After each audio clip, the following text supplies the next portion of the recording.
Invito a Agustín.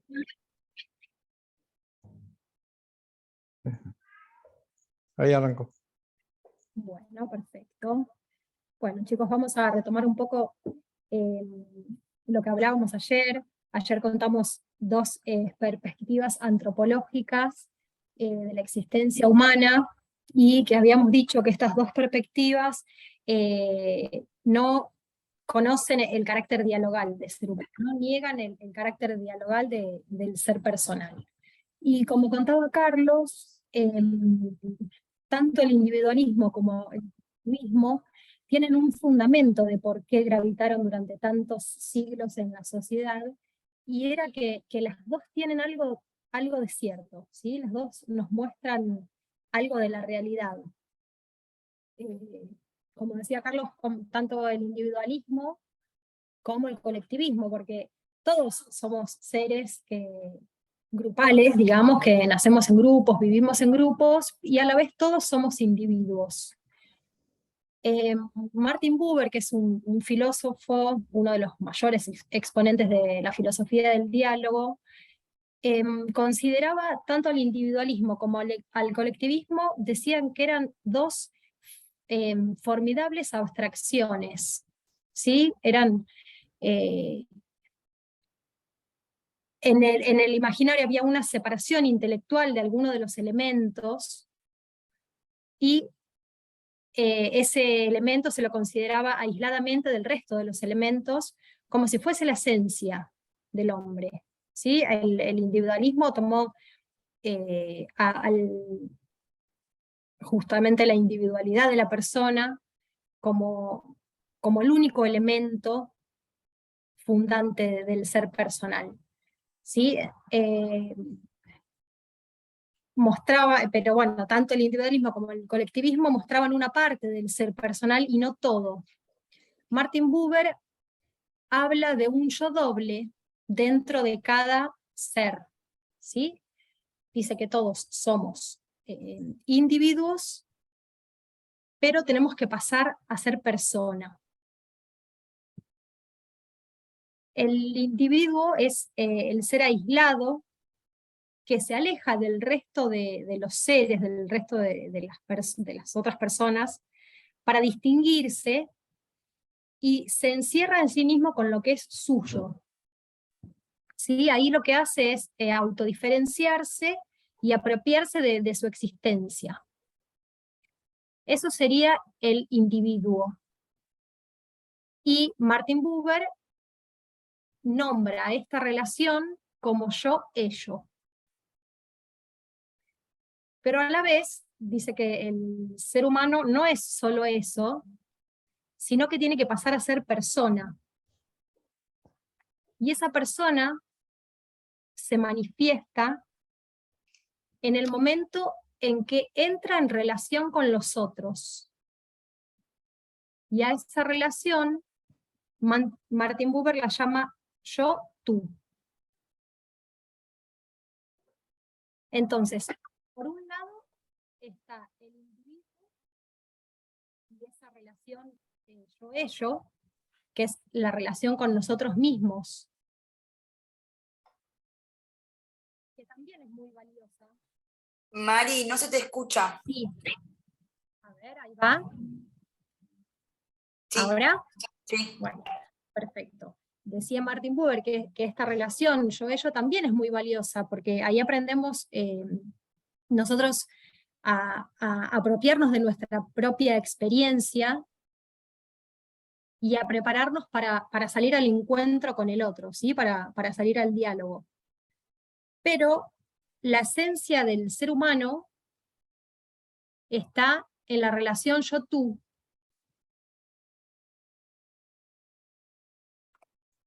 que es, digamos, cuando salgo a ser persona, a encontrarme con el otro.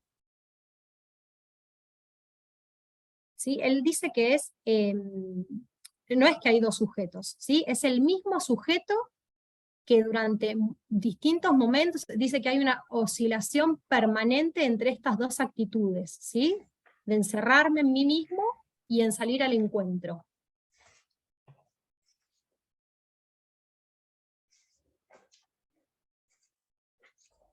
dice que el individualismo abarca solo una parte del sujeto, y el colectivismo abarca la otra parte del sujeto.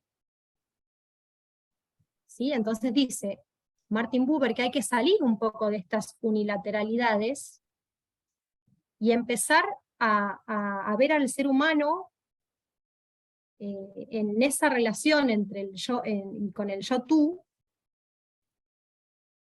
y entender que el ser humano existe, y existe en el encuentro. ¿Sí? Esta es la postura de Martin Buber.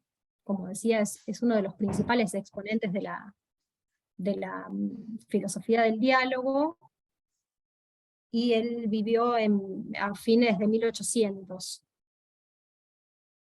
y falleció creo que en 1960, por ahí, así que es bastante actual, y nosotros lo traemos bastante a las clases porque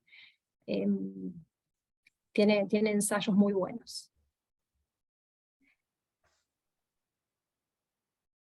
Volviendo también al tema de esta crisis de la que hablábamos ayer, con el individualismo y con el colectivismo, hay un trabajo que subimos a la cátedra virtual de Joseph Geber, que dice, que ayer también lo nombramos, ¿no? Que este aumento de la ciencia nos trae muchísima incertidumbre en relación a lo que es la esencia del ser personal, ¿no? Él dice que quizás estamos viviendo la crisis más grande del ser humano de toda la historia, y es importante y urgente tratar de recuperar un poco de certezas, ¿sí? De lo que es el ser personal, repensar a la persona y enriquecerla con todos los nuevos conocimientos. También hay un trabajo subido en cátedras virtual que se llama La crisis moral contemporánea, del doctor Negri, que es el que vamos a contar ahora un poco, que habla también que dice que el signo más notable de esta sociedad contemporánea es esta ruptura y este derrumbe de estas dos perspectivas que han gravitado durante siglos. El colectivismo ya vemos que está derrotado totalmente, casi ya no existe, pero el individualismo sí todavía existe, todavía se ve, se percibe, pero es una perspectiva que ya está exhausta, ¿no? Dice Negri, todos los subproductos que trajo, como el consumismo, la devastación del medio ambiente, todo ello hace que ya esté exhausta, que esté perdida, y a la vez no tiene herramientas para volver a recuperarnos como sociedad. Entonces dice que hay que salir un poquitito de estas dos perspectivas y empezar a buscar otra postura, ¿sí? Otra postura para resaltar la esencia del hombre, tratar de recuperar todo eso que perdimos durante estos siglos, ¿no? Dice, la perspectiva individualista y la colectivista se apoyaron sobre una base, sobre una interpretación de qué es el ser humano, y lo que está errado justamente es esa base, ¿sí? Esa concepción. Se apoyaba sobre una idea errada, marcando algunos rasgos de los seres personales, pero ocultando otros. ¿Sí? Entonces hay que empezar a trabajar un poco eso, ¿no? En buscar cuál es la esencia del ser personal, y ahí recién empezar a construir, y como contábamos ayer, cómo después eso se empieza a ver en el aspecto económico, en el aspecto político, en el aspecto social, ¿sí? Pero primero tenemos que buscar un poco esa base, esa esencia de qué es el ser humano, y empezar a construir un poco otra perspectiva distinta, sobre todo recuperando al ser humano como un ser dialógico. Y tanto el individualismo o la egología, que es ese yo absolutizado, como que me cierra a encontrarme con el otro, me cierra ese camino, el otro, como veíamos ayer, es mi límite, me junto con él solamente de manera transitoria y tensa muchas veces. Eso ya no es eso no es nuestra esencia. ¿Sí? Y también Negri habla mucho de esto, que es muy cierto también, cómo es el individualismo al alejarme de los otros, hizo que nos aferremos muchísimo y que nuestra única apertura sea con las cosas, ¿no? Entonces priorizamos mucho más nuestra relación con las cosas que con lo otro. Esa es una de las primeras, las primeras perspectivas que hay que cambiar. En vez de priorizar nuestra relación con las cosas, empezar a priorizar nuestra relación con las personas, que esto es un poco lo que propone la perspectiva del diálogo. Y después, bueno, volviendo un poco a lo que era el colectivismo, ese ser para un todo, en donde nos convertimos en elementos anónimos y fungibles. ¿Sí? Es eso un poco lo que hace el colectivismo. Y eso tampoco, son ser para sí mismo y el ser para todo son visiones erróneas que desfiguran la realidad del ser personal. Este trabajo, que la tarea, De a rato no se escucha nada, profesora. ¿sí? Ahí acerco un poco más la compu. Cualquier cosita me dicen, ¿sí? Capaz que se va un poco la señal, pero ahora anda bien. ¿Ahora me escuchan? Lo último que dijo no se escuchó nada, después que habló de la perspectiva del diálogo, de en adelante no se escuchó nada. Está bien, bueno, contaba un poco que la perspectiva individualista, en donde se muestra ese yo absolutizado, el ser en sí mismo, y la perspectiva colectivista del ser para un todo, estas dos son dos visiones erróneas, que desfiguran la realidad esencial del ser personal. ¿Sí? Entonces, la tarea actual, nuestra tarea, es construir una nueva perspectiva que reivindique la faz dialógica del ser personal. Esa perspectiva puede estar fundada en el encuentro y en el diálogo, y ahora vamos a ver esto, ¿no? ¿Qué es el encuentro? ¿Qué es el diálogo? Para tratar de recuperar nuestra relación con el otro, ¿sí? Y buscar que el ser personal sea único, fungible, no canjeable, libre e histórico. Después vamos a estudiar un poco estas características. ¿Sí? Pero bueno, son justamente contrarios a lo que presentan las otras dos antropologías, las otras dos perspectivas. Hugo Mujica, el sacerdote, también está el trabajo subido ayer, dice también en su trabajo que hay que mirar a la realidad desde otro lugar, ¿no? desde la alteridad. Dice que frente al mundo el ser personal es un ser solo, y que el otro aparece asignado a mí para habitar el hueco de mi propia soledad, dice Mujica. Esa es una frase muy linda que siempre repetía Negri también, ¿no?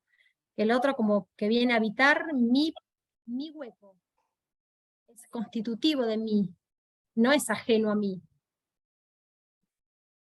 ¿Sí? El otro me constituye, que es lo que venimos diciendo desde la primera clase.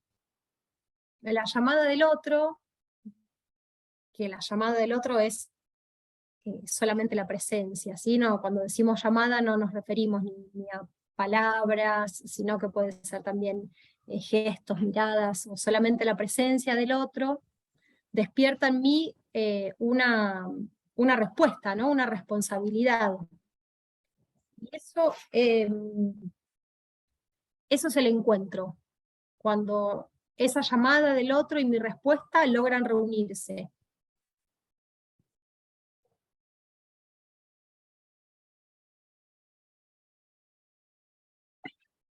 Italo Gastaldi,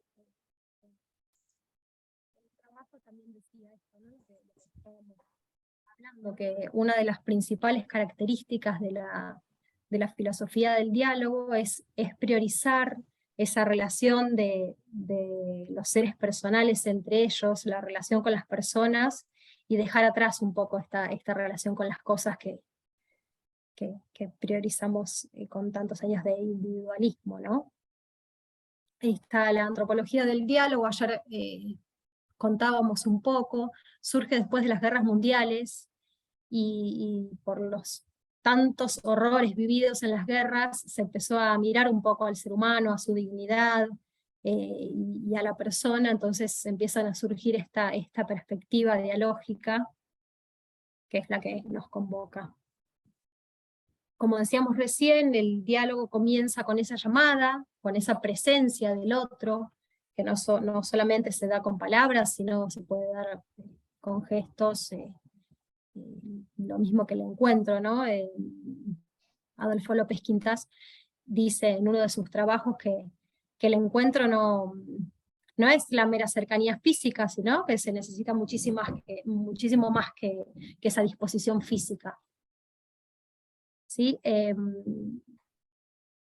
Negri siempre contaba en las clases lo que son las estructuras estratificadas, ¿no? Que dice que la esencia de las cosas es estar, la esencia de los animales es insistir, los animales insisten para adentro. A diferencia de la esencia de los seres personales, que su esencia es existir para afuera. Los seres personales existen en ese encuentro. Como hablábamos ayer, el ser personal es un ser haciéndose, todos nosotros somos seres haciéndonos en ese encuentro con los demás, ¿sí? De ahí aprendemos, de ahí nos constituimos.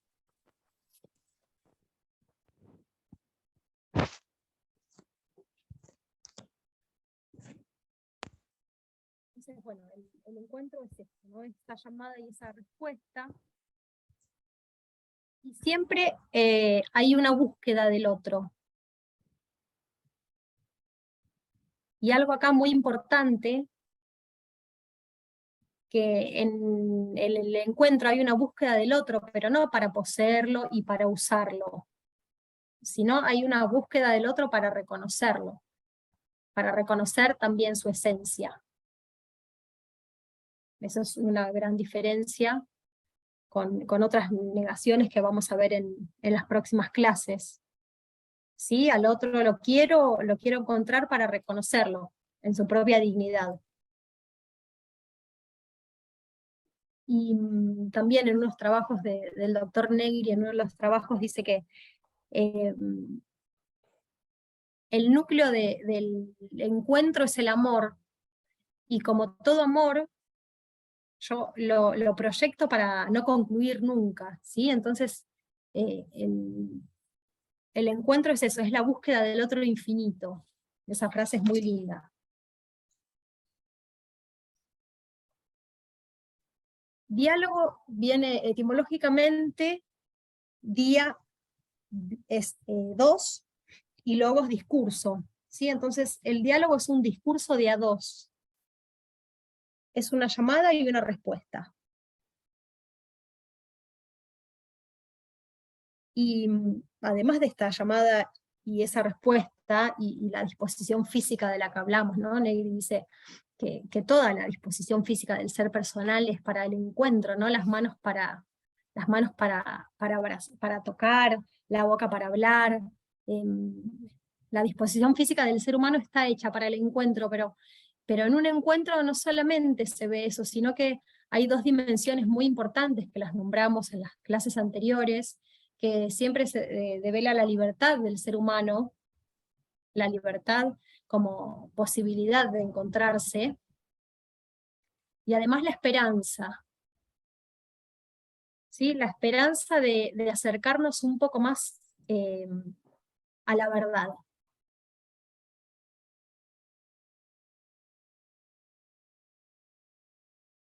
Porque a través del diálogo nosotros lo que hacemos también es, lo vamos a ver en próximas clases cuando veamos el reduccionismo, con el diálogo lo que hacemos es cada uno aporta su verdad, cada uno aporta lo que tiene para decir, entonces con eso vamos a formar una verdad más grande.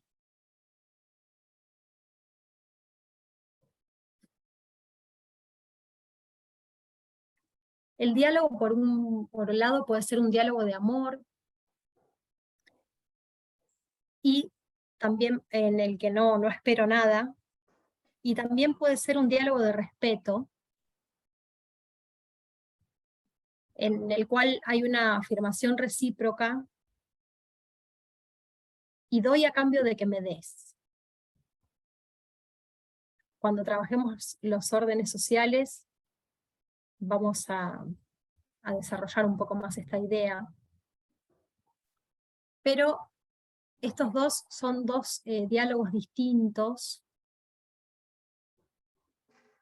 y a veces generan tensiones, ¿no? Cuando una de las partes está utilizando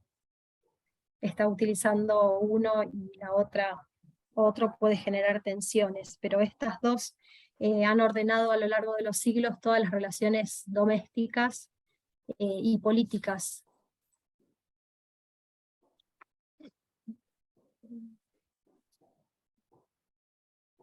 Sócrates es considerado el padre de la filosofía del diálogo.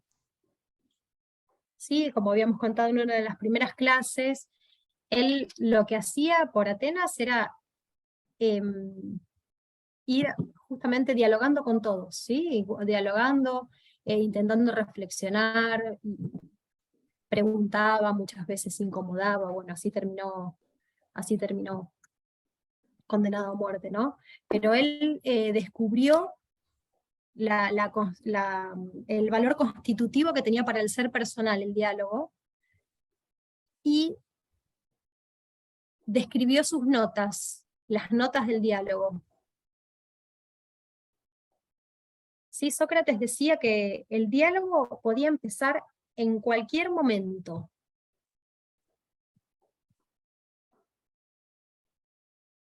Y también decía que no terminaba nunca.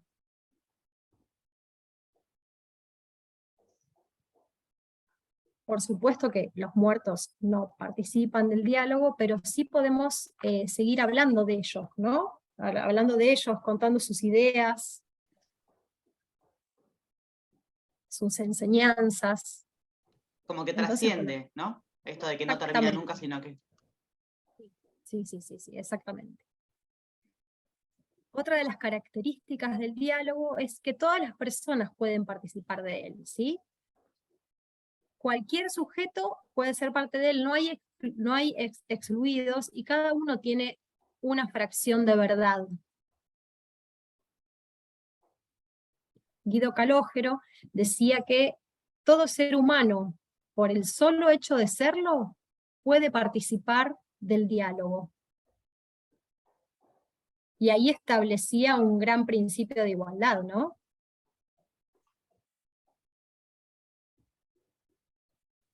Después, bueno, nos preguntamos si las cosas participan del diálogo. No, genuinamente las cosas no participan del diálogo, pero las cosas pueden formar parte de él. Negri contaba un ejemplo siempre, que es cuando una persona le regala una rosa a otra, ¿no? Esa rosa no participa del diálogo, pero a la vez el que la da con un significado, y el que la recibe con un significado. Entonces hay una participación de esa cosa, y eso se llama ámbito. Eso es el ámbito. Cuando Profe, las cosas... Sí, ¿y lo mismo sucede con el silencio, por ejemplo? ¿No es una manera de comunicarnos también? A ver, hay dos, siempre se dice, hay dos tipos de silencio. Una cosa es el silencio forzado, ¿sí? Que eso no es una manera de diálogo, pero sí, el silencio también es una manera de dialogar, digamos. Las señas, los gestos, las miradas, una canción, ¿sí? Todas esas son formas de encontrarse. Ya te digo, con el silencio, siempre y cuando no sea forzado.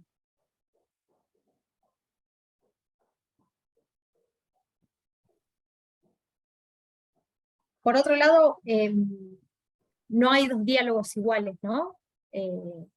Siempre cada diálogo tiene matices distintos, incorpora ideas distintas y que a la vez nos invitan a seguir pensando.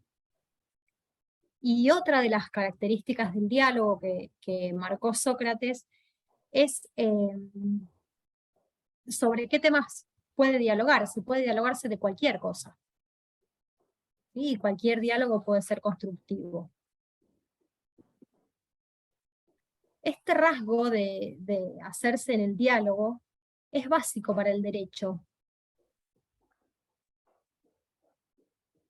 ¿Sí? Porque con esta idea, con nosotros ahora estamos diciendo que el otro me constituye, que no puedo ser sin el otro, como decimos desde la primera clase, ¿no? No puedo ser madre sin hijos, no puedo ser hermana sin hermanos, no puedo ser amigo sin amigos. Si el otro me constituye, lo tengo que cuidar. ¿Sí? Es una exigencia cuidar al otro, no dañarlo, protegerlo. Entonces este rasgo esencial que estamos marcando en el ser humano, como ser dialógico, es esencial para el derecho.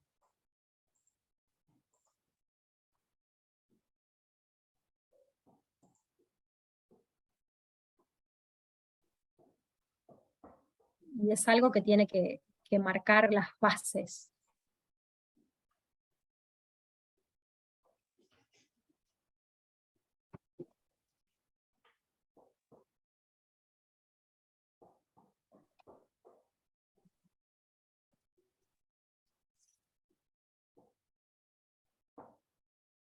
¿Alguno tiene alguna duda de lo que contamos? ¿Algún comentario?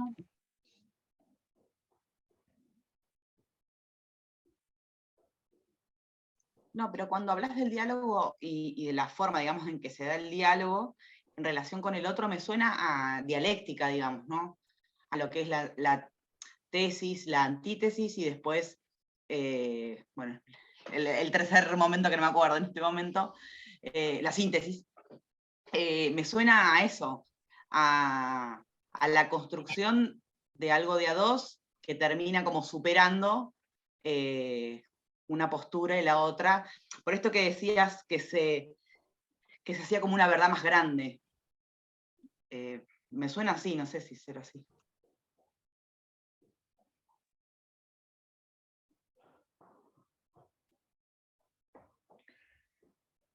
Y si me permitís,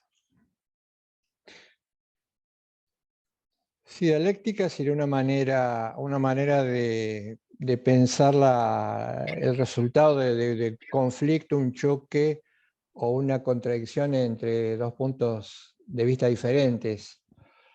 Alguien sostiene A, el otro sostiene B, hay una confrontación entre A y entre B, puede haber una síntesis, una amalgama o alguna de las dos lecturas que se impone a la otra, y tenemos y llegamos a un derivado que sería el C.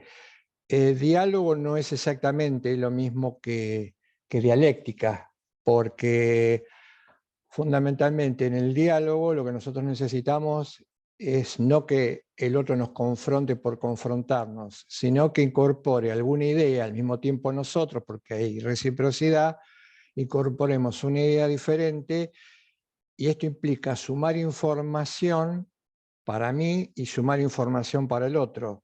En la medida en que sumemos información, los que estamos, por ejemplo, dialogando sobre un tema determinado, podremos tener un mejor acceso a la realidad. El otro me otorga algo que no veo o no tengo, y yo le otorgo al otro algo que él no ve y no tiene. De este encuentro va a salir, si se quiere, por ejemplo, en términos de verdad, una verdad más profunda, más completa, y esto habrá implicado un crecimiento de ambos factores. Por eso, si bien no contraponemos totalmente el diálogo con la dialéctica, son diferentes maneras de entender la realidad. La dialéctica sería más bien apuntando al plano de la confrontación de ideas, de teorías, de puntos de vista. Así, por ejemplo, lo veía Hegel, que fue uno de los que más trabajó la dialéctica. En cambio, el diálogo se ve, lo vemos, lo tratamos, y los autores que han trabajado sobre esto lo remarcan, no es tanto una confrontación de ideas, sino básicamente un entreveramiento de ámbitos, como dice Quintas, de ámbitos interhumanos. Esa sería la relación y la diferencia con la dialéctica. Ah, bueno, muchas gracias, profe. No, por favor. Y nosotros estamos proponiendo como alternativa la perspectiva dialogal.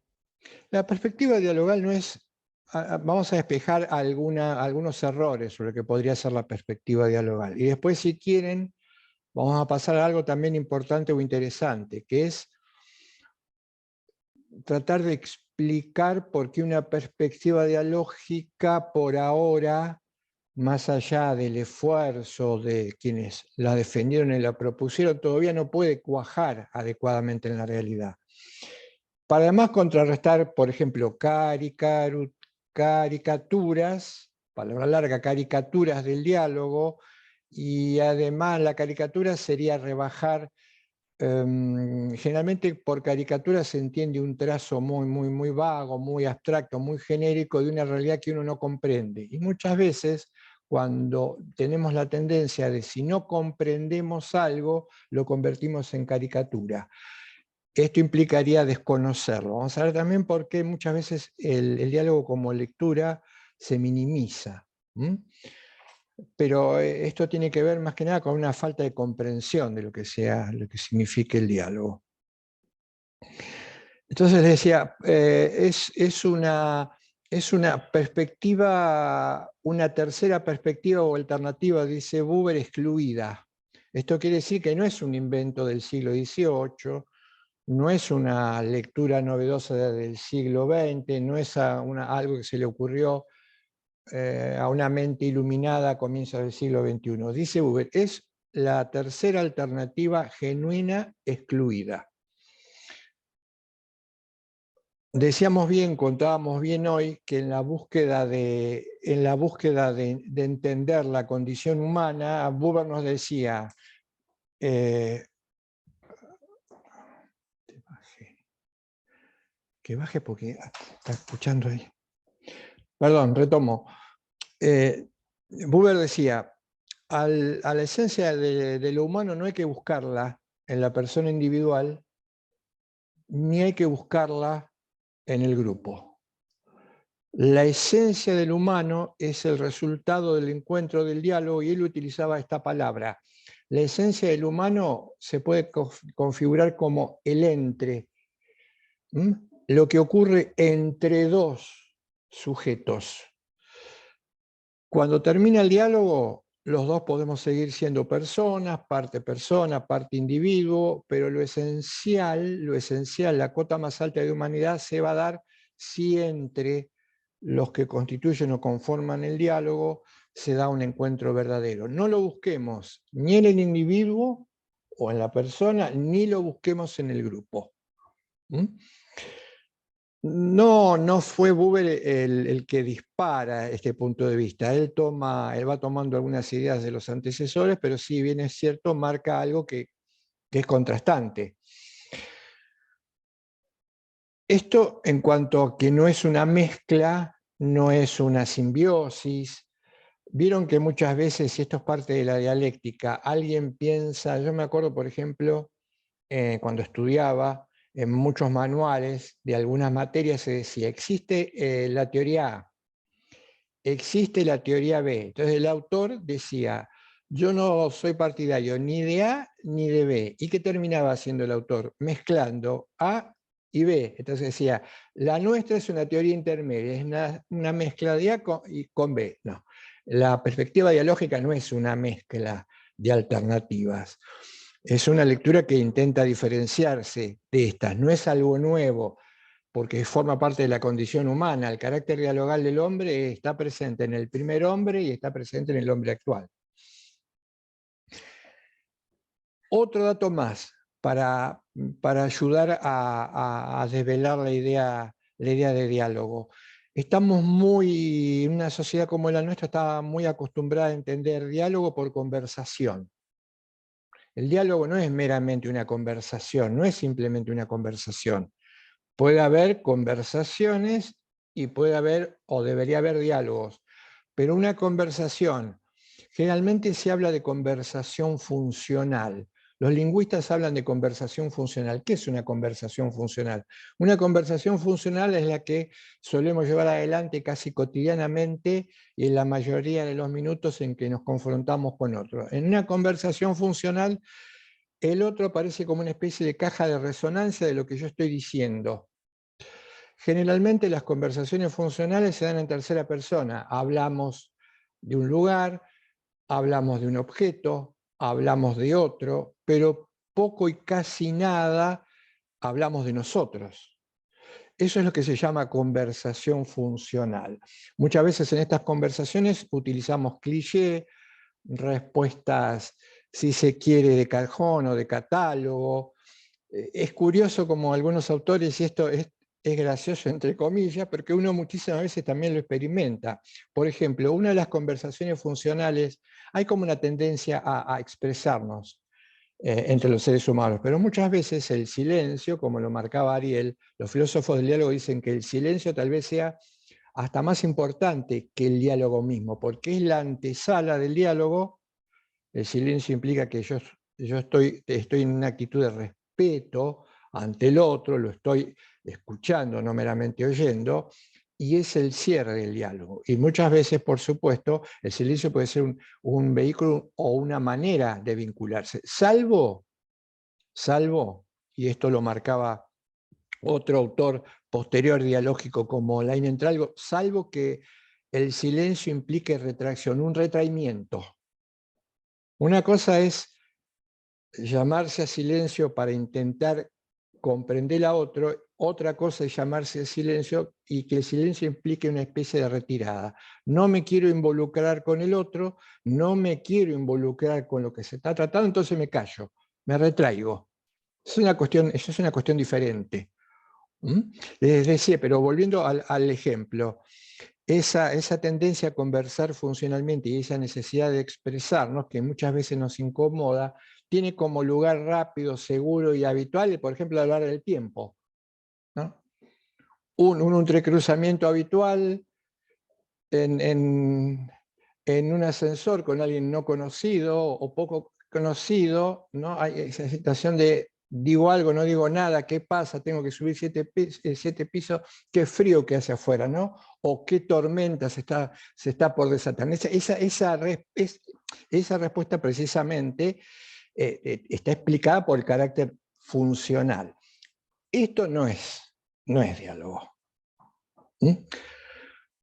El diálogo yo diría que es hasta más, trasciende el mero uso del lenguaje. Diría casi hasta una actitud. Diálogo es una actitud compartida. Ahora vamos a ver de la mano de uno de los intérpretes más importantes de Buber, con su propia teoría, pero trayéndola más al llano a Buber, que fue López Quintás. Segundo obstáculo, o veamos los inconvenientes que tiene una perspectiva dialogal. ¿Ustedes leyeron El Principito? Sí. ¿Quién no habrá leído El Principito? Si no lo leyeron, podría ocurrir, es altísimamente recomendable. El Principito, una obra de Saint-Exupéry, también aviador, pero también pensador, profundo pensador. Este filósofo López Quintás, él trabaja muchas cuestiones filosóficas sobre la base de o relatos literarios u obras de arte. Ahí tiene una ética que se explica a partir, por ejemplo, de obras literarias. Él trabaja con El Principito, pero mi pregunta por la obra va a lo siguiente. Una de las frases más emblemáticas del texto, más conocidas, pero también más, si se quiere, ¿qué término podría utilizar? más denostadas, más convertidas en caricatura. Es aquella que el Principito, en el diálogo entre el zorro y el Principito aparece la expresión del animal y dice, pero ten en cuenta una cosa, algo así más o menos parafraseando, no recuerdo exactamente de memoria, pero creo que es así la frase. No te olvides nunca que lo esencial es invisible a los ojos. Claro, acá empieza el problema. Lo esencial es invisible a los ojos. La rápida respuesta de las mentalidades forjadas en la modernidad cuestionan y rechazan esta idea. ¿Cómo lo esencial va a ser invisible a los ojos si los seres humanos accedemos a toda la realidad a partir de lo que vemos? Si alguien me dice que lo esencial puede estar más allá de la vista, está delirando, está inventando, está soñando. Esta es básicamente una de las críticas a ese texto y básicamente una de las desconsideraciones a esa expresión.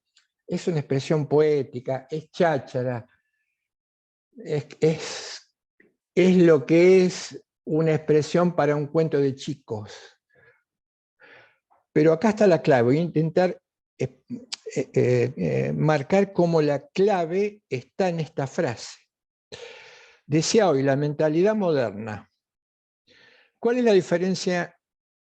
¿Qué cambios trae la mentalidad moderna respecto al conocimiento con lo que venía ocurriendo con anterioridad? ¿Y por qué la mentalidad moderna nos impide penetrar en el diálogo, profundizar el diálogo? Tiene que ver con cómo conocemos. Los autores dialógicos, cuando hablan de su perspectiva, como toda postura filosófica, nos tienen que explicar de qué realidades hablan y cómo accedemos a esas realidades. Esto vale para una teoría filosófica, jurídica y moral. Si yo digo, miren, existe tal realidad, lo que tengo que hacer es explicar cómo llegó a esa realidad, cómo la conocemos. ¿Por qué choca una explicación al estilo del Principito? ¿O por qué chocó o puede seguir chocando? Más allá de que a lo mejor a lo más que puedo llegar a decir es una muy linda obra entretenida y le viene muy bien a los chicos, pero un adulto no se puede enfrascar o suponer que esto que debe haber sido pensado para los chicos sea real. Vamos a explicar entonces la teoría del conocimiento. ¿Qué cambios introduce entonces la ciencia cuando se trata de conocer la realidad? La ciencia nos dice, el mundo está compuesto por personas y está compuesto por cosas u objetos. E inaugura lo que se llama la mentalidad objetivista. ¿Qué es una mentalidad objetivista? Una mentalidad objetivista es la que nos dice que yo solo puedo considerar como válido, como real, aquello que puede ser conocido y que puedo verificar que lo conozco. Ahora, dan un paso más y dice, solo es verificable, objetivamente hablando, aquello que puedo percibir por los sentidos.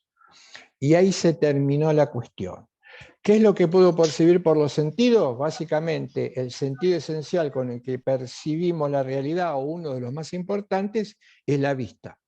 La ciencia moderna dice esto, lo que yo Profe, no puedo una pregunta. ver. Sí. Esto tiene que ver con uno de los textos que estoy leyendo justamente y lo que usted está hablando. Una incidencia directa con el encuentro. Sí, de lo que habla uno de los autores. Sí, seguramente te estás refiriendo a López Quintás. Claro. O sea, Claro. encontrar es descubrir al otro. O sea, nosotros no lo descubrimos hasta que no lo vemos, hasta que no lo encontramos. Recién ahí es donde nos aparece la novedad y el razonamiento y bueno, todo lo que conlleva a encontrarnos con el otro. Sí, pero yo acá, está bien, pero te corrijo en algo.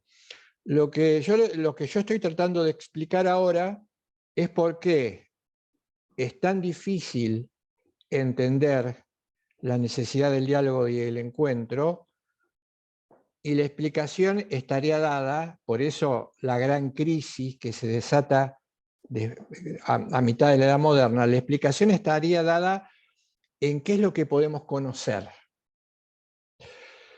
Y la ciencia moderna nos da un criterio de qué es lo que podemos conocer, pero este criterio a nosotros nos resulta extremadamente pobre. Ya que vos planteás esto, yo recuerdo, hubo una discusión muy profunda en filosofía, allá por el medioevo, el contacto entre el medioevo y la modernidad, porque una de las disciplinas filosóficas más estudiadas y conocidas en la antigüedad era lo que se denominaba metafísica. Hay una obra metafísica escrita por Aristóteles, que era la metafísica. La metafísica, como el nombre lo indica, meta es sobre, por arriba, indicaba que además de las realidades que tenían una consistencia física, había algo más que podía ser conocido, pero que tal vez no pudiésemos percibir por los sentidos. La disciplina metafísica es estudiada por los medievales, filósofos, la mayoría religiosos, sacerdotes, hasta que aparece la ciencia moderna. ¿Qué es lo primero que hace la ciencia moderna? La ciencia moderna lo primero que hace es decir, la metafísica es un desvarío. ¿Por qué es un desvarío? Porque yo no puedo conocer ni tener certeza de que lo conozco, salvo que pueda verificar con algún método especial que aquello que estoy sosteniendo como realidad es palpable.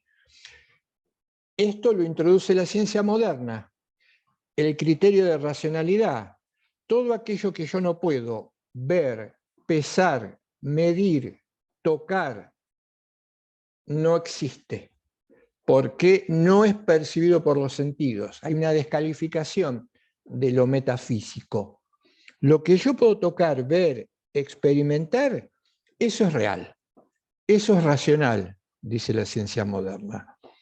Entonces, vuelvo a la contrapartida que hice hoy con el Principito. Imagínate que para una mentalidad moderna, para un científico, que alguien le dijese, mirá, no habrá algo que está más allá de lo que vos podés ver, experimentar, tocar, pesar, medir, grabar. ¿No habrá algo más? No, ¿lo esencial no estará más allá de esto? Claro, un científico moderno te diría, estás siendo irracional, estás confundiendo el conocimiento con tu imaginación, con un delirio, con un sueño. Esto es lo que les pasa a las mentalidades objetivistas. Nosotros somos herederos de la modernidad. Por eso nos cuesta muchísimo ir más allá del lastre que nos puso la ciencia, de que solo puede conocerse, solo es real lo que yo puedo verificar. Este es uno de los obstáculos más graves. ¿Cómo lo contrarrestan los pensadores dialógicos? ¿Cómo van más allá? Los pensadores dialógicos dicen lo siguiente. Es cierto, hay un ámbito de objetos, pero este es el primer estadio en el conocimiento, o de cosas. Hay un segundo estadio de conocimiento, que ellos llaman los ámbitos. Para acceder a estos ámbitos hay que ir más allá que la simple percepción por los sentidos. Y el método más importante, o la manera de acceso a la realidad más importante que ellos marcan, es la intuición. Los autores dialógicos dicen, yo llego al desvelamiento, los seres humanos llegamos al desvelamiento de las realidades más importantes, aunque no las podamos ver ni sacarle una foto, a partir de la intuición. Entonces, la intuición sería el ojo que nos permite entender, comprender realidades que la simple percepción de los sentidos, incluido, insisto, la vista y el oído, no nos permiten alcanzar. Pero ¿qué pasa? La ciencia fue más lejos, generó daños más graves para el conocimiento del ser humano. ¿Por qué? Si en algún momento pensábamos desde las tres o de la triple salida de la que hablaba Buber, la apertura al otro infinito o absoluto, la apertura a los otros y la apertura a la naturaleza, los modernos dicen, vamos a parar un poco. La naturaleza no es más que sustancia extensa. La naturaleza no es más que tierra, no es más que corporeidad, que cosidad, que algo físico. ¿Cómo se nos va a ocurrir pensar que la naturaleza tiene ritmos propios, que la naturaleza tiene una manera de ser, que la naturaleza tiene ciertas pautas que nosotros podemos entender? Dice Descartes, la naturaleza es extensión. No tiene ritmos, no podemos pensar que la naturaleza pueda generar un vínculo de ida y vuelta con el ser humano. La naturaleza es extensión. ¿Qué tenemos que hacer con la extensión? Estudiarla, dominarla, encerrarla en categorías físicas. ¿Para qué? Para sacarle, si se quiere, entre comillas, su secreto. Su secreto es para sacarle todo lo que tiene, explotarla. Pero de ahí que la naturaleza tenga reglas, pautas, ritmos que nos inviten a entenderlo y a respetarlo y a actuar en conjunto con la naturaleza, no. Esta es ilusión, esto es animismo, decía Kelsen. Cuando los pensadores y los naturalistas que sostenían que de la naturaleza, incluida el entorno, y de los seres humanos podíamos extraer pautas para regir la convivencia, Kelsen dice, eso es puro animismo. Eso es oscuro. Yo de la naturaleza, ni de la persona, ni del entorno puedo sacar nada. Fíjense que es el heredero de la mentalidad moderna. Entonces ellos dicen, con la intuición, y además con una actitud diferente ante la realidad, una actitud respetuosa. Los autores dialógicos dicen, la realidad que se nos presenta tiene que ser respetada, cualquiera sea ella, desde un objeto hasta un ser humano. López Quintás lo explica de una manera interesante. Él pone el siguiente ejemplo. Él dice, si yo me encuentro con alguien, si visito a alguien, y por ejemplo ingreso, y en algún momento veo en una esquina, apartado en un sector de la casa, veo un piano. Pero por sobre el piano veo pilas de libros, cosas y objetos que están por sobre el piano. El piano en esa situación, dice López Quintana, es un mero objeto. Es algo que está siendo utilizado como un soporte. No tiene ninguna utilidad más que sostener, por ejemplo, libros que no se pueden poner en otro lado.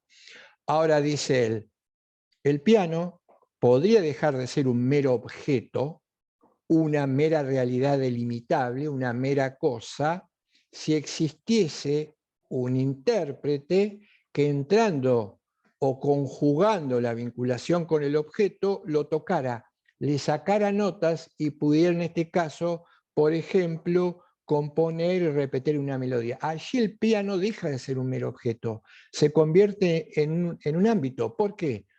Porque me da posibilidades. El diálogo es eso. El piano me ofrece posibilidades, que es interpretar una obra. Yo le ofrezco mis posibilidades de intérprete, porque el piano solo no puede tocar.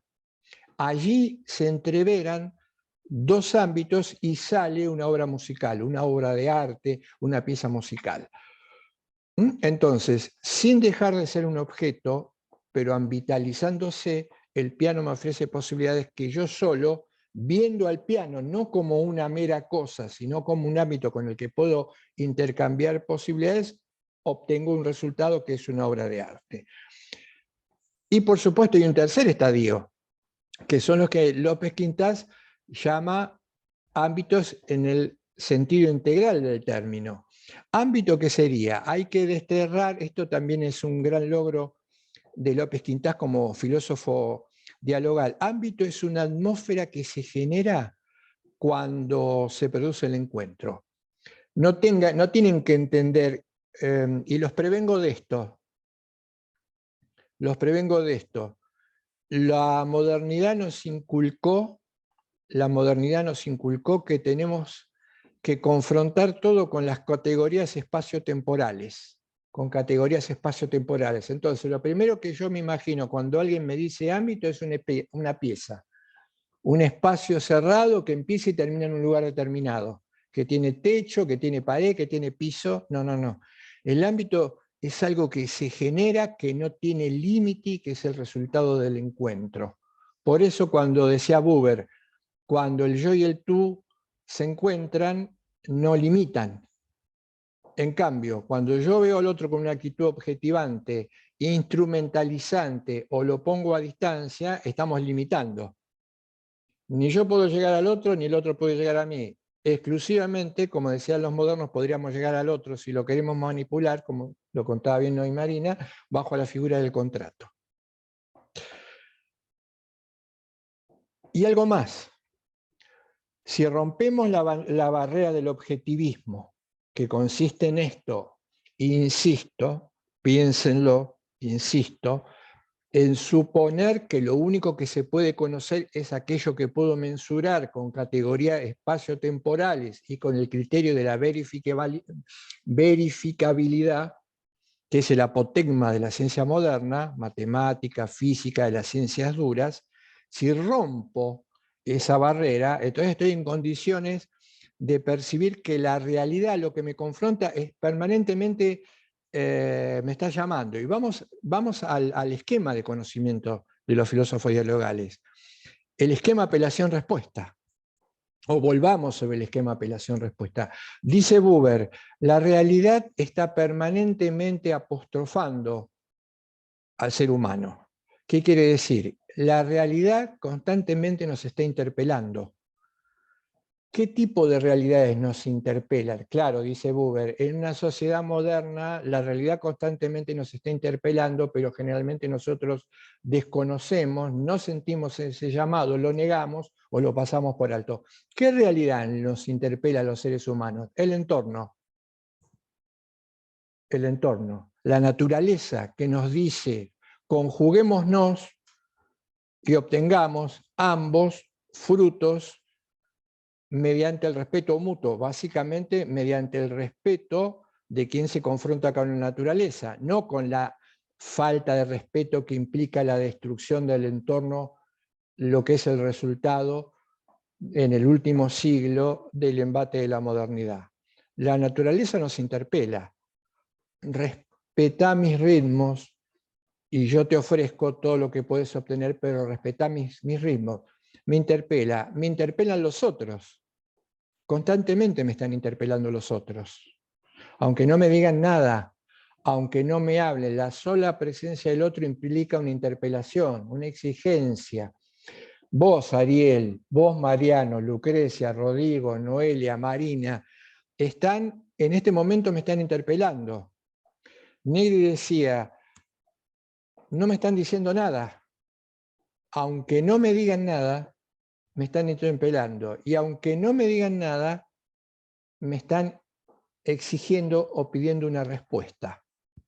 Pero yo también, aunque les esté hablando a ustedes, y aunque esté hablando de este tema o de cualquier otro tema, también me estoy constituyendo en una interpelación, en una exigencia. ¿Cómo deben ser tratadas esa apelación y respuestas que es permanente? Aunque no digan nada, aunque ni siquiera se lo imaginen, ni lo piensen, ni se los haya dicho nadie. Vamos al ejemplo. No le pido nada, yo no le estoy pidiendo nada, yo lo estoy escuchando. Sí, me estás pidiendo algo. Básicamente, que te respete. Y en una relación profesor, profesora, profesora, profesor, alumno, alumno, ¿qué implica respetar? Que sea honesto con lo que estoy contando. Bien o mal, sólido o no sólido, te guste o no te guste, ser honesto, porque ser honesto implica respetarte. No tratar de manipularte, cosa que es bastante difícil, porque la tendencia ideológica, ya lo vamos a ver, es bastante frecuente. Las ganas de ideologizar al otro es bastante frecuente. Ese tironeo del que hablaba Buber, ¿no? Permanentemente se están peleando dentro nuestro el polo individual, que es cerrarse sobre uno mismo, y el polo personal, que es abrirse al diálogo. Acá anoten otra cuestión importante. El principio fundamental del diálogo es abrirse al otro. Volviendo con el ejemplo, no les tengo que mentir. Entonces los estaría respetando. Y entonces estaría aportando mi grano de arena para que esto se pueda convertir transitoriamente, con luces y bajas, en un encuentro genuino. Pero yo también los estoy interpelando a ustedes. Aunque no les diga nada. Supongamos que vamos a imaginar una situación hipotética, que en vez de estar hablando de antropología, cuestiones humanas, derecho y filosofía, estemos hablando de deporte. Vamos a salirnos de esto para que el ejemplo sea más gráfico, más contrastante. ¿Qué les estaría pidiendo a ustedes? Estamos hablando de deporte, de fútbol, básquet, lo que fuere. Que me escuchen. Ahora, una de las notas esenciales del diálogo es que hay que ir más allá de los sentidos. Dialogar implica no oír o meramente oír, sino escuchar al otro. Hay una diferencia fundamental entre escuchar y oír. Yo puedo oír el ruido de la calle, un bocinazo, un grito, una televisión prendida por detrás. Ahora, escuchar es otra cosa. Escuchar es tener una actitud reverente ante el otro, respetuosa. ¿Por qué? Porque tengo que tratar de comprender lo que el otro plantea, lo que el otro me pide, lo que el otro representa. En una sociedad como la nuestra, donde la cultura de la escucha está completamente desvalorizada, el meramente oír, me entra una cosa por una, la famosa expresión de las abuelas, ¿no? O de las madres, algo que me entra por el oído y me sale por el otro. O suponer que yo puedo estar escuchando al otro cuando al mismo tiempo estoy mirando un aparato que está prendido, o que se puede escuchar al otro cuando el otro me está gritando y yo estoy esperando que el otro termine, deje de gritar o no, para empezar yo a vociferar, a gritar. Esto no es escucha. Esto es oír, y esto anula completamente los canales del diálogo. Por otra parte, y pasa a todos, y nos pasa a todos en cualquier situación. Alguien me puede estar, no digo que sea el caso, no se ven muy bien las caras se alcanzan a ver, pero yo diría, me jugaría a que casi en un 100%, como el ADN, en un 99,99, ustedes me están mirando y me están prestando atención. El ejercicio de estar frente a grupos a veces despierta cierta sensibilidad, y uno muchas veces percibe cuando alguien lo está mirando pero está pensando en otra cosa, o lo está mirando y no lo está escuchando, o lo está mirando y está esperando decir cuándo va a terminar de hablarme para irme. Pero claro, esa es una respuesta. Es una respuesta, y no es la respuesta que uno puede estar esperando, que no lo pronuncie, no lo diga, para que se constituya el diálogo. Pero tiene que ver con la posibilidad de ese encuentro. Todo esto no constituye diálogo, es otra cosa. Por eso el esquema apelación y respuesta es esencial. ¿Se puede evitar la respuesta? Alguna vez alguien me preguntó y me dijo, pero tal vez yo pueda manejarme y flotar entre los márgenes de la apelación y la respuesta, y yo no le doy respuesta, no me comprometo, soy neutral, soy indiferente, no digo nada. No, al contrario, la indiferencia, la neutralidad supuestamente vista por algunos como positiva, el no decir nada también implica una respuesta negativa.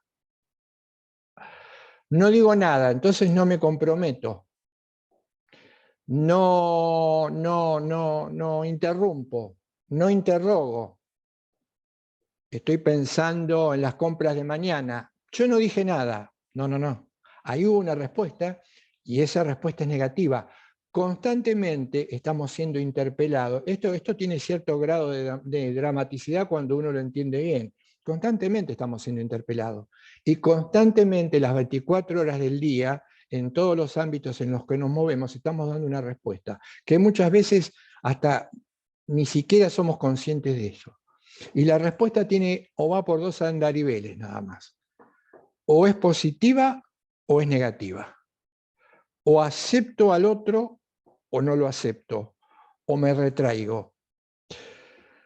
Yo no sé, esto ya sería ir muy lejos, yo lo que quería, lo que estoy tratando de marcar es, por la inversa, uno de los obstáculos a que el diálogo sea posible en una sociedad como la nuestra, y la pregunta y la respuesta está en ese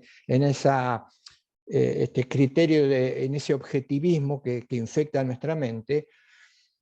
Yo diría, me animaría, y esto ya corre por cuenta propia, utilizando la expresión, utilizando la imagen que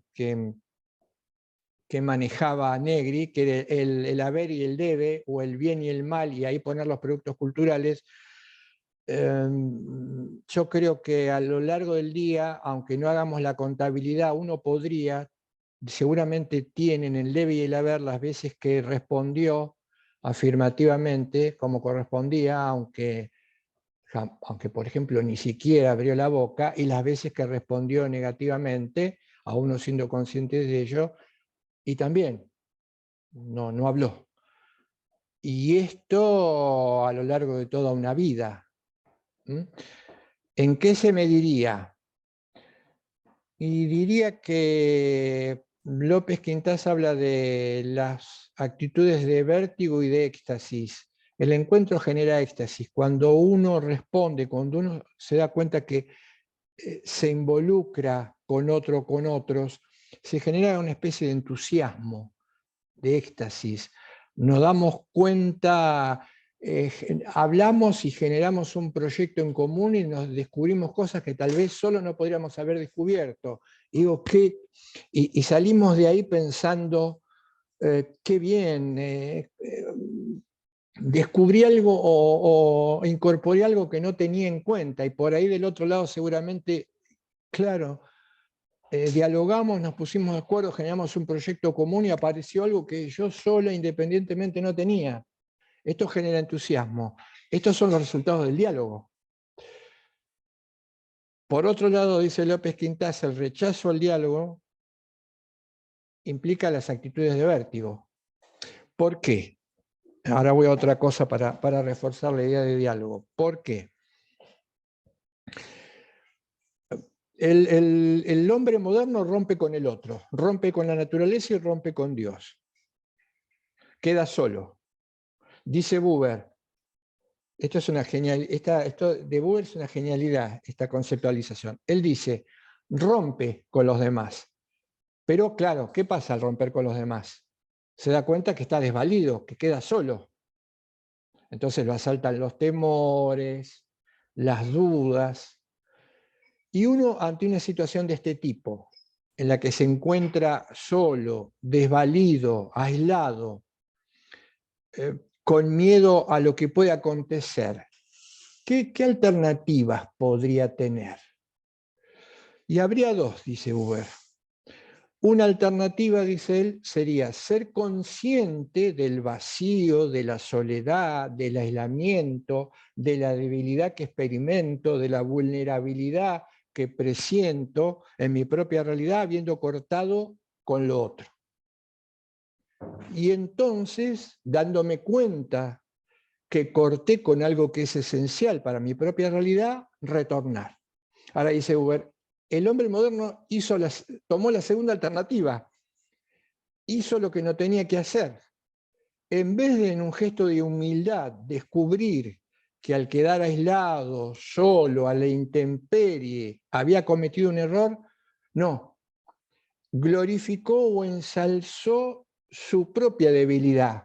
Vamos a pasarlo a un terreno más coloquial. Dijo, estoy solo, pero no importa, me las voy a arreglar solo. Al contrario, es mejor que esté solo. Glorifico la soledad. Voy a conseguir lo que antes no me permitían que consiga. Al contrario, de esa debilidad, ¿vieron la famosa frase? Esto es más bien tipo frase de mamá o abuelita, pero hacemos del defecto una virtud o de la debilidad fortaleza. No, este es el error que comete el hombre moderno. Ensalza su propia vulnerabilidad y dice, a partir de ahora yo me voy a constituir en el dador de sentido de la realidad. Aparecen todas las corrientes modernas, aparece el subjetivismo, la realidad es una proyección del sujeto.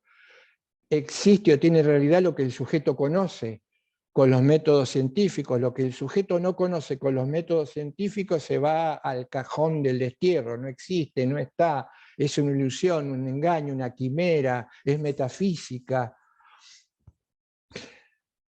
Esto es lo que hay que recuperar, dice Buber. Lo que tenemos que recuperar es precisamente este nexo, este hilo conductor, este cordón umbilical con lo que nos engendra como seres humanos, ¿no? Se me ocurre, me aparece, no sé por qué me apareció la imagen de la gestación y la imagen de la partera, aunque tiene que pedir por ahí, por haber escuchado a Sócrates, la madre de Sócrates era partera y él decía que su oficio tenía que ver con el parir, era así a parir ideas. Dice Martin Buber que el primer encuentro, ¿cuál es el primer encuentro? El encuentro fundante, el yo-tú, es en el útero materno. Ese es el primer diálogo interhumano, dice Buber. Se da al interior en el útero de la madre. Ese es el primer diálogo yo-tú. Una cuestión más. Se me fue entendiendo en cómo conocemos, qué nos pasa cuando conocemos. Y perdón, ahí me di cuenta que me faltaba agregar algo más sobre del vértigo, que tenía que ver con la ruptura del moderno con la realidad. Dice López Quintás, ¿qué pasa cuando el ser humano rompe con aquello que necesita? Algo dijo, algo adelantó hoy Marina. Cortamos, pero nos damos cuenta que nos falta algo. Pero el orgullo, la soberbia, muy típica, y la falta de autocrítica muy típica de la modernidad para acá, nos dice, lo reemplazo por otra cosa. Y esto lo contamos, o esto se contó hoy hace un ratito. ¿Por qué lo reemplazamos por objetos, por cosas? No importa, rompí con la naturaleza, rompí con el otro, me va a llenar mi carencia, mi vacío, mi falta de vinculación, las cosas y los objetos. Cuanto más cosas y más objetos tenga, pueda consumir, degradar, cambiar, comprar, tirar, acumular, lo demás va por otro lado, no me interesa. López Quintás dice, ahí se generan las actitudes de vértigo. ¿Qué es una actitud de vértigo? Y él dice, las actitudes de vértigo llevan a las adicciones. ¿Qué son las adicciones? Las adicciones es el resultado de que el ser humano intenta reemplazar algo que es irreemplazable, que es el contacto o vínculo genuino con el otro, por algo que supuestamente va a ocupar ese lugar. Pero claro, se encuentra en una situación de vértigo. ¿Qué implica vértigo? ¿Alguna vez se asomaron en un piso muy alto, en un piso 10º, 15 al balcón y miraron para abajo? Por un instante, por un segundo, si uno se acerca a la baranda y mira hacia abajo, hay como una especie de... se agarra, ¿no? De uno de la baranda porque dice, si me inclino, me quedo ahí, me suelto, ¡bum! Como que me podría llegar a chupar el piso. Entonces me agarro de la baranda. Esa sensación de vértigo es la que genera esta ruptura con el entorno. Y entonces uno lo reemplaza por adicciones. Adicciones que menciona López Quintás, típicas del hombre moderno. El ruido, las drogas, la manipulación, la destrucción, la utilización del otro, la velocidad, son todas adicciones. ¿Cuál es el problema? Dice López Quintás, ¿cuál es el problema con estas adicciones? Que muchas veces, que la adicción, los psicofármacos, etcétera, etcétera, en la búsqueda de reemplazar esta necesidad del otro, es que cuando uno se agotó el efecto de la adicción, el mundo sigue estando como estaba antes, y la sensación de desahucio, de angustia, no desaparece, se multiplicó. El mundo, el problema, sigue estando donde estaba antes. Lo que implica que si el ruido me hace olvidar la falta del otro, de encuentro interhumano, voy a duplicar la cantidad de ruido. Cuando ese ruido desaparezca y yo abra los ojos, la angustia, la soledad, la necesidad va a seguir estando presente. La única manera de resolver esto es volver al encuentro, es volver al diálogo, para que las conductas de vértigo, sí, ya te doy paso, den lugar a las conductas de éxtasis, al entusiasmo que viene generado por el encuentro. Sí, te escucho. Sí, bueno, precisamente usted en esta última partecita dijo volver al diálogo, porque efectivamente adicciones es eso, ¿no? Sin diálogo, es lo que usted decía. No me quiero encontrar con el otro, ¿no? La palabra adicción es exactamente eso, sin diálogo, es el volver. Exacto, y genera una, dice López Quintás, que ha estudiado este fenómeno como ninguno, dice, genera una dependencia que puede terminar incluso hasta como decían de Iria Negri, el suicidio de la propia libertad, la muerte o la contradicción a la propia libertad, que es el suicidio. Muchos de los autores dialógicos, bueno, Freud lo decía también desde el ángulo psicológico, aunque también es un hijo de la modernidad, Freud. Freud hablaba del malestar en la cultura. Él decía que el malestar en la cultura, si hacemos la analogía, el malestar en la cultura implica una sensación de malestar que una sociedad no puede determinar bien de dónde viene. Más allá de que hay, por supuesto, una división de aguas total entre la respuesta que puede dar Freud y los autores dialógicos, en el fondo están apuntando al mismo fenómeno, la masificación, la muchedumbre solitaria, un libro muy interesante de Hornet, una mujer que se llama La muchedumbre solitaria, y explica este fenómeno de vacío, de vértigo en la muchedumbre. ¿Qué es lo que ocurre en las muchedumbres actuales? Uno ve 200, 300 personas juntas, saltando por 5 minutos, 10 segundos o una hora, y después cuando se termina, lo que motiva esa actitud rítmica y pulsional, nos quedamos con nada. ¿Se conocen? ¿Dialogan? ¿Se encuentran? ¿Generan algunos? No, muchedumbre solitaria. En la suposición, como dice un articulista francés, muy interesante, tal vez podamos subir algo como refuerzo de Ingerlev. Él dice, estamos uno al lado del otro, pero no ha habido encuentro ni comunicación alguna. Por eso López Quintás dice, y hoy también se dijo temprano, para generar un diálogo hay que estar presente, pero estar presente no implica estar pegado al otro. Pegado al otro puede ser exclusivamente una relación de vecindad, pero de distancia. No es necesario para el diálogo, no se trata de que yo me voy a fusionar con el otro, que el diálogo implica fusión, pegarse, no todo por lo contrario. Somos individuos, no podemos funcionarnos en uno con el otro, pero este dato individual es lo que va a permitir que luego nos encontremos. Está lo que se llama, López Quintás llama, distancia de cercanía. Yo no me puedo fusionar con el que tengo enfrente ocasionalmente, ni el otro conmigo. Hay una distancia que no se puede superar porque somos seres individuales. Pero esto, aunque parezca paradójico, es lo que va a permitir que luego nos encontremos. Esa distancia de alejamiento se va a convertir en una distancia de cercanía, dice López Quintás, cuando el encuentro se produzca. Entonces, el otro y yo y vos, yo y tú, sin dejar de ser nosotros mismos, vamos a generar ese ente que va a dar espacio al crecimiento de o permitir nuestra maduración.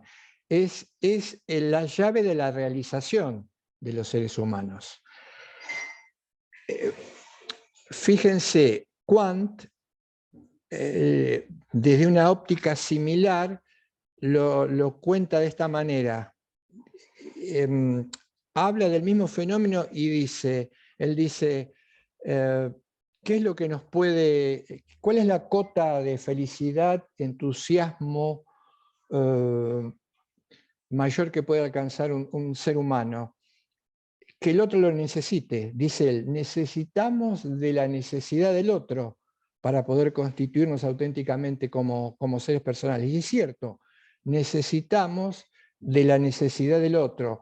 Si por algún momento hiciéramos un experimento, se hiciera un experimento, o nos jugaran, se me ocurrió alguna vez, nos jugaran una broma, y las personas que conocemos más en el grupo primario nos ignoraran, como un juego, rápidamente sentiríamos una desazón enorme, porque necesitamos de la necesidad del otro para constituirnos. Por eso la idea de unicidad.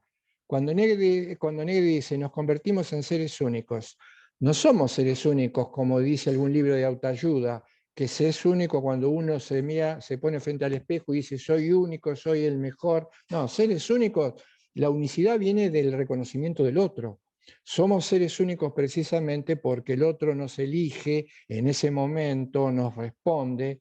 Entonces, no somos todos, no somos los alumnos, no somos los seres humanos, no somos los platenses, que esto implicaría algo general o genérico, que también lo vamos a ver después. No, alguien me está sacando de la muchedumbre, del anonimato, me está sacando en ese encuentro. Por eso me está convirtiendo en único e irrepetible.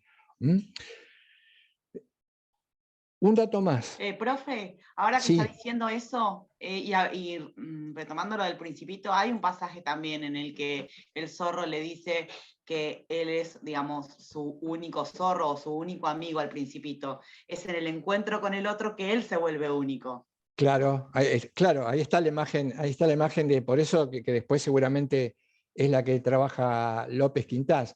No es otro, no es una mascota más, no es un animal más, es alguien elegido. Precisamente ahí es donde nosotros nos convertimos en único. Y también es cierto, se decía hoy, ¿quiénes participamos del encuentro? Uno puede, como decía hoy, uno puede trabar un vínculo en la relación ante una actitud respetuosa en el entorno entre objetos o ámbitos, pero dice Buber, la forma más intensa de diálogo es la que se da entre seres humanos, la forma, si se quiere, más lograda. Y él pone el ejemplo, dice, ¿y qué pasará con un animal, con una mascota? Y con un lenguaje, es interesante que si lo pueden leer, hay 2 libros claves, son muy recomendables y chiquitos. Es un filósofo más con un estilo poético, que el libro se llama Yo y tú, pues un librito muy interesante, y el otro que es El hombre. Pero en uno de ellos dice Buber, con el animal, en los ojos del gato, y mirando a la mascota, mirando un gato, uno parecería que puede tender por un momento un puente de comunicación. Pero claro, dice Buber, el diálogo se frustra porque el animal no tiene lenguaje.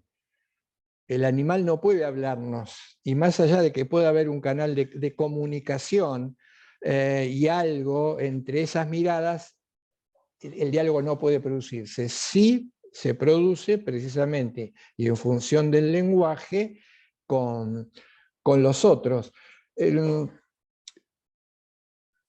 Hay que superar esta barrera generada por la propia forma de conocer de la modernidad, y entonces en consecuencia estaríamos en condiciones de generar un diálogo. Ahora, no sé si esto es una definición, pero es una conceptualización un poco más precisa de lo que Buber entiende por diálogo. Repasemos algunas líneas de lo que significa la condición dialogal y el diálogo mismo.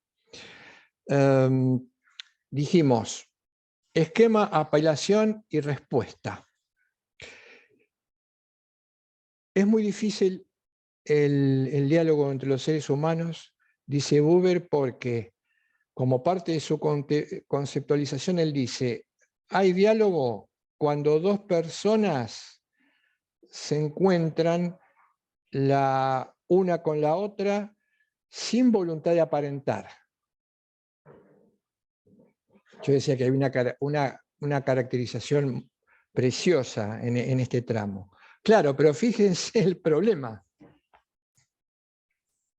Fíjense lo que marca, la exigencia que marca Buber y lo problemático que puede llegar a ser pasar este primer obstáculo, sin voluntad de aparentar, dice él. Y habría que trazar, hacer algún trazo, aunque sea grueso, de la apariencia, con la que estamos muy familiarizados. Yo diría que nadie escapa en una sociedad como la nuestra, o expresa fácilmente, o muchas veces fácilmente, la apariencia. Buber va más allá, y esto es cierto, innegablemente. Pero Buber va más allá, y él dice, ¿pero por qué aparentamos? ¿Por qué aparentamos? ¿Qué significa aparentar? Aparentar, él dice, nosotros necesitamos ser reconocidos y afirmados por el otro, y el otro necesita ser afirmado y reconocido al mismo tiempo. Y entonces, ¿por qué la apariencia? Precisamente por esta necesidad de ser confirmado. El miedo a no ser confirmado por el otro implica que aparentamos, la más de las veces, lo que no somos. ¿Por qué? Porque tal vez la exigencia del mundo moderno, y por ejemplo, el ingreso a un lugar determinado, a un grupo, a un estándar de vida, a lo que fuese, reclama algo que nosotros en principio no somos o no tenemos. Entonces, para que nos acepten, tenemos que aparentar. Dice Buber, a partir de ahí puede venir el reconocimiento, pero Kuhn también dice, ojo, porque un reconocimiento sobre las bases de la apariencia tampoco es un reconocimiento genuino, es un reconocimiento falso. Se cae el disfraz de un lado, se cae el disfraz del otro y no tenemos más que dos individuos en última instancia que puede estar intentando utilizarse. Fíjense qué importante es esta exigencia, pero qué difícil de lograr es. El aparentar implica mostrarnos como lo que no somos. Lamentablemente, cosa harto frecuente en una sociedad como la nuestra. En un trabajito sobre cómo se resguarda la intimidad personal ante la informática, Negri dice algo, es que en realidad el otro no es lo que vemos, el otro no es su ropa, el otro no es su color de cabello, el otro no es su manera de hablar. Todo eso que vemos y percibimos a través de los sentidos no es el otro. No refleja para nada el otro. El otro está por debajo de eso. Los griegos decían, hay que descubrir, hay que correr los velos de la apariencia o los velos de lo que como uno se muestra para llegar al fondo de la persona. Y esto es cierto. Solo corriendo los velos y que el otro permita que estos velos se corran, podemos llegar a la intimidad más profunda del otro. Pero el otro no es la vestimenta, la manera de hablar, el color de pelo. Claro, a mí, yo cuento esto e inmediatamente se me aparecen las imágenes actuales, ¿no? Donde el otro es rechazado porque no se viste como nos vestimos nosotros, donde el otro es rechazado porque no habla como hablamos nosotros, donde el otro es rechazado y no aceptado porque el color de pelo es diferente, porque sus modales... Acá hay un problema difícil de resolver, no imposible de superar, y esto da lugar al prejuicio. Con prejuicio no hay diálogo.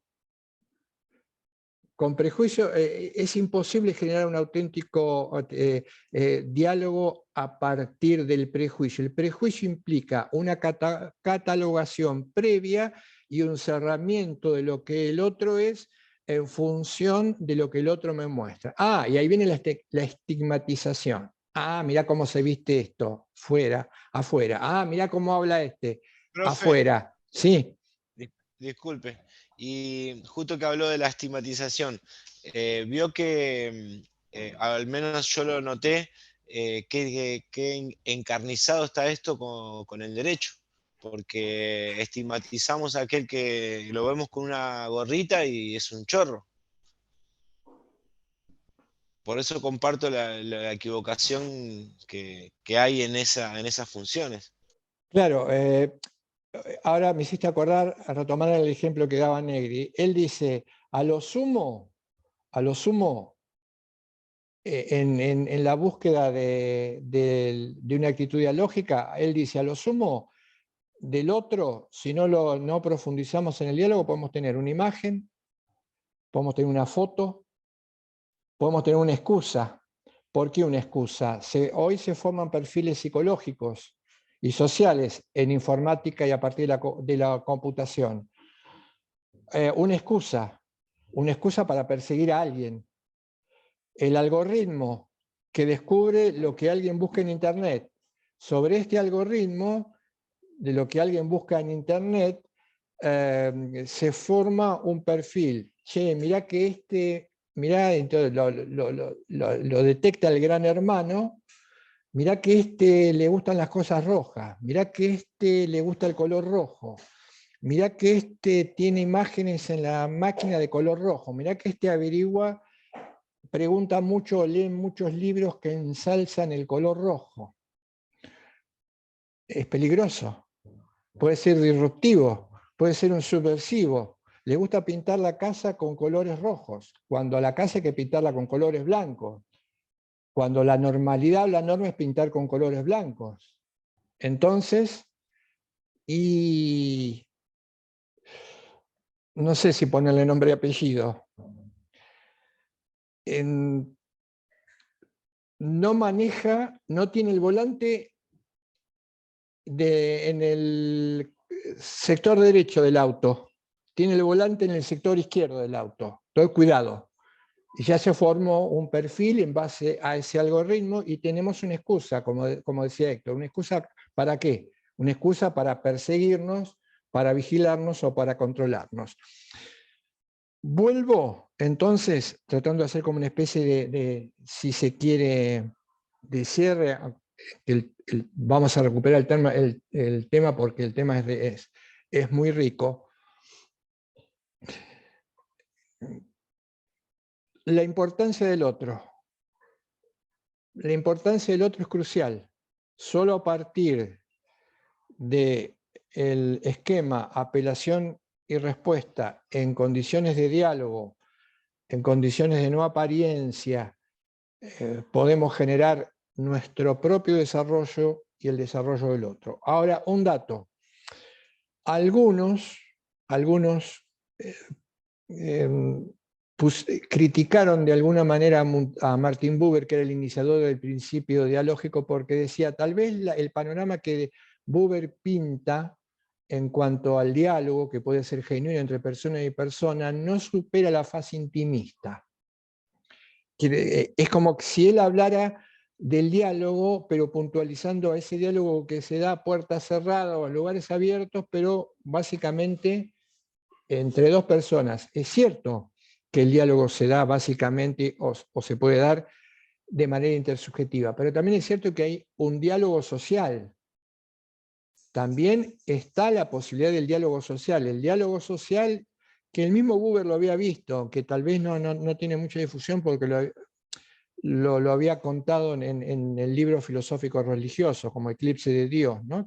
Eclipse de Dios implica cómo el hombre pone sus propios obstáculos para dialogar con Dios, aunque es un diálogo que no se concreta nunca porque el otro es infinito y nosotros no. Dice, eclipse de Dios es la imagen de poner algo, vendría bien al eclipse entre seres humanos. El eclipse, ustedes saben qué es, algo que se interpone entre el que está viendo y lo que está observando, y esto que se interpone, por ejemplo, el eclipse de luna, la luna parece oscura y hay una parte que no se ve. Dice Buber, el moderno ha generado un eclipse entre él y Dios, diríamos, también ha generado un eclipse entre persona y persona. Ponemos cosas en el medio que no nos permiten ver o llegar al otro. Esto tiene que ser superado, saltado, eliminado, pero es un obstáculo muy difícil. Entonces, el desarrollo también tiene que ver con un diálogo social. El diálogo intersubjetivo daría lugar a más diálogos intersubjetivamente hablando hasta llegar a la posibilidad de un diálogo comunitario, que era lo que ocurría en épocas anteriores o con otras civilizaciones o con otras culturas. Diálogos interpersonales, intersubjetivos, que iban trazando redes entre los componentes de esa sociedad hasta llegar a convertirse o poder convertirse en un diálogo comunitario. Hoy está rota esa red dialógica, esa red de encuentro de vínculos, y por eso estamos inmersos en la crisis en la que estamos inmersos. Me había olvidado que quería contar un datito más, que hay que tener en cuenta que en el diálogo o cuando uno se confronta con la realidad, somos conscientes por primera vez no de nosotros mismos, sino de lo que nos confronta. Es al contrario de lo que decía Descartes. Descartes decía que uno podía llegar a la realidad a partir de la propia intelección de verse como un sujeto aislado. No, los autores ideológicos dicen, no, es un error. Es un error. De lo primero que tenemos conocimiento es de lo otro. Después venimos nosotros. Hay una primacía del tú sobre el yo, del vos sobre mí. Y esto se ve en la formación de la propia conciencia. ¿Cómo llegamos a ser conscientes y conscientes de nosotros mismos? Autoconciencia. Porque la conciencia crece, madura porque se le echa agua en la cabeza, no. La conciencia es el resultado del acogimiento por otro que va generando en este contacto o va conformando nuestra propia conciencia, y el día de mañana nos damos cuenta que somos distintos, diferentes, pero no opuestos al otro. La autoconciencia es el resultado primero de una conciencia previa, que acoge mi propia situación y me va conformando. Si no, jamás tendríamos posibilidad de percibir la realidad. Y un dato más, una crítica indirecta, pero que ayuda a entender lo que es el diálogo y el conocimiento, la teoría del conocimiento que se apoya en lo dialogal, es que Descartes nos engaña. ¿Por qué nos engaña Descartes? Porque Descartes parte de algo que no muestra, y a partir de algo que no muestra llega a una conclusión que parece muy aquilatada, pero claro, tenemos que descubrir cuál es lo que no muestra y qué es lo que le permite llegar a la conclusión a la que arriba. ¿Qué es lo que no muestra? ¿O qué es lo que no muestra pero que no dice? Descartes escribe, usa el lenguaje. Escribir, el lenguaje, hablar, es con palabras y con conceptos. El lenguaje es el resultado de la interacción con otros. No hay lenguaje si no hay previamente interacción con otros. Pero la interacción con otros, a partir de la cual adquirimos el lenguaje, implica adquirir de a poco la cosmovisión que ya está presente en esa histeria común que aparece en el momento que advenimos al mundo. Entonces, la trampa de Descartes es: adquirió el lenguaje, tomó una cosmovisión que ya estaba presente con el propio lenguaje y pudo expresarse. Puedo decir pienso, dudo, entonces si dudo no puedo dudar de que pienso, entonces hizo trampa, porque todo eso fue el resultado de previamente haber adquirido conocimiento y lenguaje, y esto vino por los otros, no vino por él. La afirmación que le permitió decir a Descartes, pienso luego existo, es previamente otro que le permitió llegar a esta formulación. Si no hubiera habido otro, esto hubiera sido más que un juego, un experimento, un ensayo o algo inexistente. Profe, ¿se podría reformular esa frase como pienso a través del lenguaje adquirido por el otro, luego existo? Yo diría que existimos mediante los otros, soy real. No hay forma de percibirme como sujeto si no previamente no he sido reconocido o afirmado por otro. No hay forma de aprender el lenguaje si previamente no lo he adquirido a partir de otro. Fíjense el famoso caso de los niños lobo de Midnapore,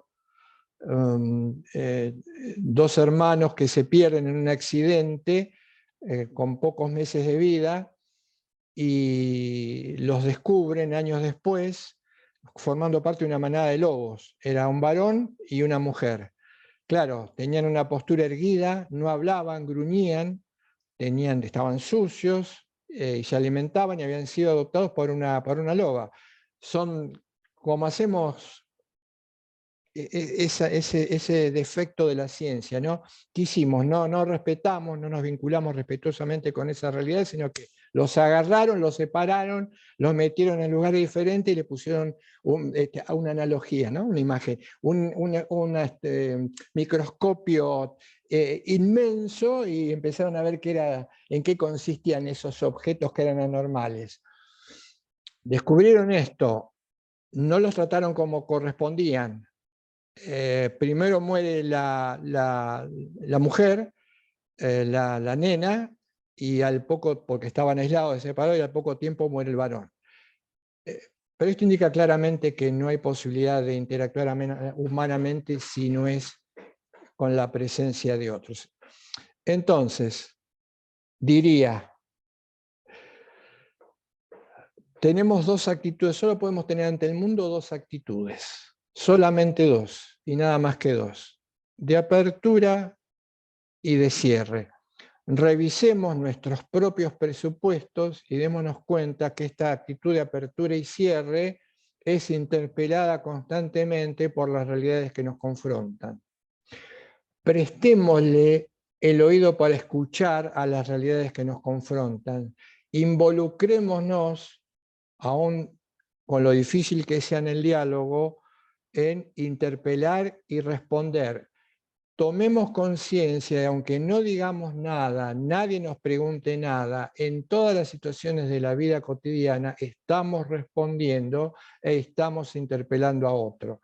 Y si de algo sirve, y esto no implica mi mensaje no es un mensaje paternalista, no lo eran los mensajes de los filósofos dialógicos, no implica mostrar o demostrar o pretender sermonear de cómo hay que vivir. Buber decía, yo no tengo una teoría, yo simplemente muestro algo que está presente en la realidad. Muestro algo, porque llevo de mi mano a mi interlocutor y le muestro esto. Después mi interlocutor decidirá qué hacer con esto. No, esto no implica paternalismo. Sí darnos cuenta que estamos humanamente hablando muy lejos, y tal vez la respuesta a estas crisis profundísimas sea recuperar precisamente esta dimensión y darnos cuenta, decía Buber, que tanto el individualismo como el colectivismo son una ilusión y un engaño. Él decía, ¿por qué el colectivismo es un engaño? Porque cuando uno está en el grupo, en algún momento se siente tranquilo y supone que las decisiones las toma el grupo y no las toma él. Dice Buber, en algún momento el hombre rompe con lo grupal y se encuentra con que ya no está el grupo para tomar la decisión, y ahí viene o surge el problema. Él tiene que tomar esa decisión. Por lo tanto, escudarse en un grupo es un engaño. Y la ilusión tiene que ver con lo que él explicaba, la ilusión de autonomía y la ilusión de independencia. En algún momento se quiebra y descubrimos que no es más que un engaño. La autonomía es relacional. La autonomía es el resultado de la vinculación con otro. Entonces, en esta actitud y en esta apertura de cierre, se juega la existencia y el destino de cada uno de nosotros. Este es el mensaje de los pensadores dialógicos y es el sustrato de la idea de fondo. No sé si tienen alguna pregunta. Nosotros les recomendamos que si ya lo leyeron a los textos, los vuelvan a releer, los vuelvan a meditar, a ver qué reflexiones les genera esto. Y les recomiendo fervorosamente, si tienen a mano alguno de estos dos libritos, por ejemplo los de Buber, que los lean. Y si se acordaron al Principito y si alguna vez lo leyeron, hagan lo que enseñaban López Quintas en sus cursos. Con algunas de estas ideitas vuelvan a leerlo, a ver si esto les genera nuevas reflexiones o los estimula a pensar con otra vuelta a estas cuestiones. finalizamos la... No sé si hay alguna pregunta.